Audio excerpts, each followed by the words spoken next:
This is Seoul, a city many might have heard of before. In Seoul Tower up on Namsan comes to a lot of people's mind when thinking of Seoul. But did you know that this is also Seoul? Hello! My name is Katharina Bräuer and I was lucky enough to be able to take part in a course from the KF Global e-school. Since I study Korean studies, I'm very interested to experience various aspects of Korea's history and present, and I gained a lot of knowledge in the course about Korea's urbanization and city life taught by Professor Kresse. We did not only learn about the history of Korea's urbanization, but also about current projects and the problems that came with Korea's growth and its rapid urbanization in general. But how did we learn those things and how did I experience it? Let's take a look into it.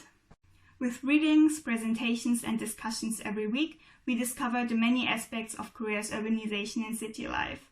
Since we prepared the readings before each lesson, we were able to discuss the topic and share our own ideas within small groups. This was not only an exchange of knowledge, but a new possibility to consider other ways of thinking as well.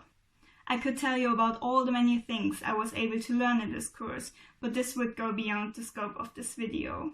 Since I'm a young person striving to experience South Korea in person academically just as for occupation after graduation, I was particularly interested in how South Korea's history affected the cityscape, what Korea did to improve it, and how problems could be managed in the future. In the course, everyone had to prepare one group presentation, and the presentation I did with two fellow students was about changes in urban planning and urban morphologies in Seoul, based on a text by Song-Hong Kim. Kim talked about how urban planning formed Seoul.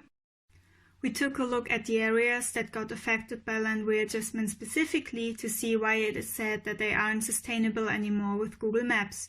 If you can't be there and see it with your own eyes, you have to find a way to experience it with the internet, right?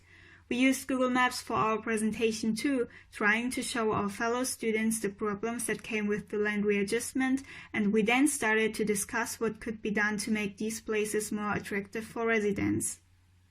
Through this course, I realized that there is history not only in the historical sites, but also in all the small things that make a city, as for instance the shops or the little sidewalks.